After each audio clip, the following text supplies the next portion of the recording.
order that take shape are not the results of natural law, certainly not historical or economic laws. They come from human decisions and human institutions, which can be made in different ways. Margaret Thatcher, her famous slogan was what she called TINA, there is no alternative. That's ideological claptrap. There's plenty of alternatives. The alternative that she preferred was one that was contrived and instituted in the interests of certain sectors of overwhelming power, and they're the ones who, not surprisingly, benefit from the arrangements that they instituted. Whether we choose to accept them or not is another question. This is also true of what are very misleadingly called markets. Markets, in whatever form they take, are also constructed, managed, designed in specific ways. In our particular system, and this goes back for hundreds of years, markets are typically double-edged. Market discipline is a great thing for the poor and the vulnerable, but for the rich and the powerful, they demand and receive protection from the nanny state. That's the way markets have always been, with very rare exceptions, and it's dramatically true in the United States. We call this free enterprise economy and so on. That's only very partially true. For one thing, it's largely managed internally to huge tyrannies called corporations, which are interlinked in all sorts of ways in strategic alliances and so on. But quite apart from that, if you have the power, you expect protection from the state. And that's not marginal.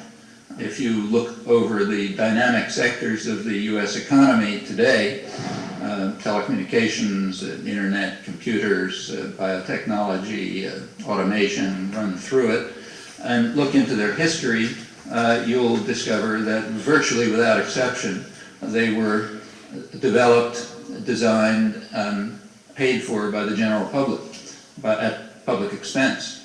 So cost is socialized, profit is privatized. Furthermore, risk is socialized. You read that the IMF bails out countries when they get into trouble, but that's highly misleading. It doesn't bail out the countries. It bails out the lenders and the investors, makes sure they don't have to take a risk for their risky and therefore high-yield investments, and the country pays for it, the poor of the country. So you take, say, Indonesia. People who are paying to ensure that the lenders and investors get paid off are the poor people of the country who never borrowed the money in the first place, and quite often not only didn't gain from it, but even suffered from it. But they're the ones who pay, along with Western taxpayers who are expected to provide the free risk insurance. And this is true across the board. There was, a year or two ago, a major technical study by two European economists of the 100 leading transnational corporations in the world on the Fortune list. They found that every one of them had benefited substantially from state protection, that means taxpayer subsidy, and about 20 out of the 100 would not have survived as businesses if it hadn't been for public bailouts. And we're not talking about marginal facts. This is core elements of the economy. If you personalize it, you find it even more so. So in the Senate, Trent Lott, House Senate Majority Leader, was described by the London Financial Times a little while ago, the major international business daily. He was described as the chief pork producer in Congress for his rich constituents. That's the way the system works. Market discipline is perfect for poor people in El Salvador or working mothers in the slums. They have to learn responsibility, but not the rich and the powerful. They have to be protected. That's the truth about neoliberalism. It's double-edged, and that goes back hundreds of years.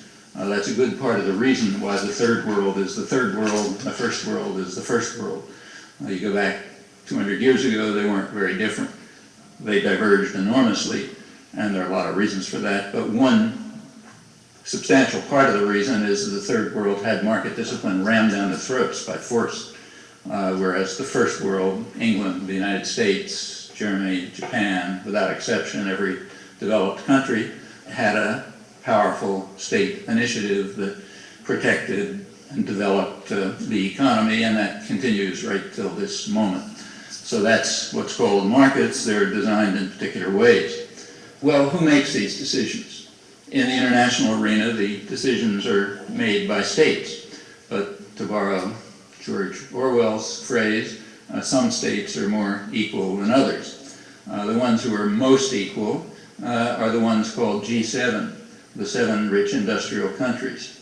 So they have an overwhelming effect on state decisions. And of G7, the one that's far and away the most equal is, of course, the United States, which since the Second World War has had a position of overwhelming international power, no historical precedent to that, and of course has used it to design a world in the interests of powerful sectors within.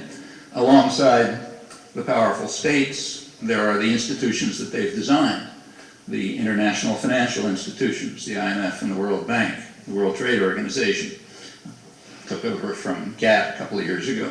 Those are institutions of global dominance, global control, which are themselves controlled by the rich countries and primarily by the United States, which once again has an overwhelming influence. The states themselves are not autonomous agents. They don't act as a degree of autonomy, but to a very large extent, as you'd expect, what they do reflects the internal distribution of power. So what is called U.S. policy is a reflection to a significant extent, a very significant extent, and always has been, of the distribution of power within the United States. And that's no secret either. That power is largely lodged, especially through the 20th century and increasingly today, in major collectivist concentrations of power, private, which are internally tyrannical, linked to one another, and control a substantial, huge part of the domestic and international economy. The corporate systems, the industrial and the financial institutions, which are increasingly transnational. The extent to which they control the international economy is growing and enormous. Just to give one index, and there are many. The sales of affiliates, foreign affiliates of transnationals, so affiliates of General Motors operating abroad and so on, the sales of affiliates of transnationals alone is considerably greater than total of world trade. In the last 25 years, this is a major and significant change, something without precedent in the history of industrial capitalism. There has been a huge explosion of financial institutions and financial capital, almost all speculative. Very little of it has anything to do with the real economy, maybe 5%. And that is an enormous flow. The flow is now estimated at about $1.5 trillion a day, very little of it productive. In fact, the speculative flow, about 95% of it is mostly destructive, not productive. The degree to which it's speculative is illustrated by the return time on investments, when capital flowing abroad and back. About 80% of it has a return time of less than a week, much of it less than a day, even hours and minutes. The scale is fantastic. The $1.5 trillion a day is over twice the total foreign exchange reserves of all states together, which means that that has an overwhelming, they can easily overwhelm any government, in fact any combination of governments. Well, all of that is highly concentrated. It reflects an extraordinary degree of concentrated and interlinked power, and it determines to a substantial degree what state decisions are, and it does it in many ways. We're also here to remember another form of clearance which is going on an absolutely vast scale, a kind of world clearance, where the rich are literally, the possessing people are manipulating the entire space of the world and arranging it according to their economic and political imperatives, which are the accumulation of capital, the accumulation of property, the selling and buying of goods to their advantage, and so on and so forth. And this is now known by the general handle globalization, a word I actually don't like very much. It's now become one of those words that like oozes its way into every conversation. And I don't think it does much. It's always been I don't like book words, glob. It's not, it hasn't got any pep to it in globalization. So, and people use it all the time to explain everything. Globalization. And it almost, like those words, gets between you and what we're looking at. And what are we looking at? We're looking at globalization in many ways is nothing new. Peter Linebaugh and Marcus Rediker describe, in a way, proto-globalization back when the rich navies of the Spanish, the Portuguese, the British, the Netherlands were coursing across the world. There was globalization. You know, here's an image of globalization off the Sierra Leone coastline in 1606. There were two ships, British slave ships, and there was an audience of people listening to a production of Shakespeare, again, that was being put on by the crew. The crews were putting on productions of Richard II and Henry IV, Part 2. And the audience were the slavers, the African lords who were bringing slaves, and they were listening while Shakespeare was being translated to them by the king's interpreter. There's an image of globalization for you. 1605. So, globalization is absolutely nothing new. What is new now? Things that are not terribly interesting and exciting. People talk about rapidity of information. Means of repression, of course, are very ferocious if necessary, but the means of repression back then were very ferocious, more ferocious in some ways. Hard to say. Is it more ferocious now, on the 17th of January, when Bill Clinton was giving a posthumous Medal of Honor to Teddy Roosevelt? What a relief. Imagine. Weren't you all on tenterhooks, you know, waiting? Would Teddy Roosevelt get his Medal of Honor? Why did he get his Medal of Honor for?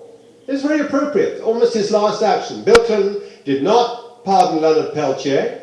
He did pardon a scumbag like Mark Rich, an international thief, and he signed the order to give Teddy Roosevelt a Medal of Honor for the charge up San Jacinto Hill in the Spanish-American War. The image of resurgent or insurgent or presurgent American imperialism. When the Rough Riders, who were a drunken rabble of socialites in New York, were going up the hill with Roosevelt in their army special uniforms made of Brooks Brothers, and were doing very badly. And a black battalion came to their rescue and saved them. No? Saved them. And they immediately gave 21 medals of honor. Not to the black battalion, you can be sure. They gave it to the Teddy Roosevelt people. But not to Teddy Roosevelt because the Minister of War didn't like him.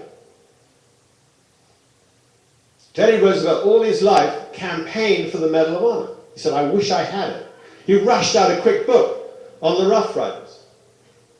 And finally, Bill Clinton, who did so much else,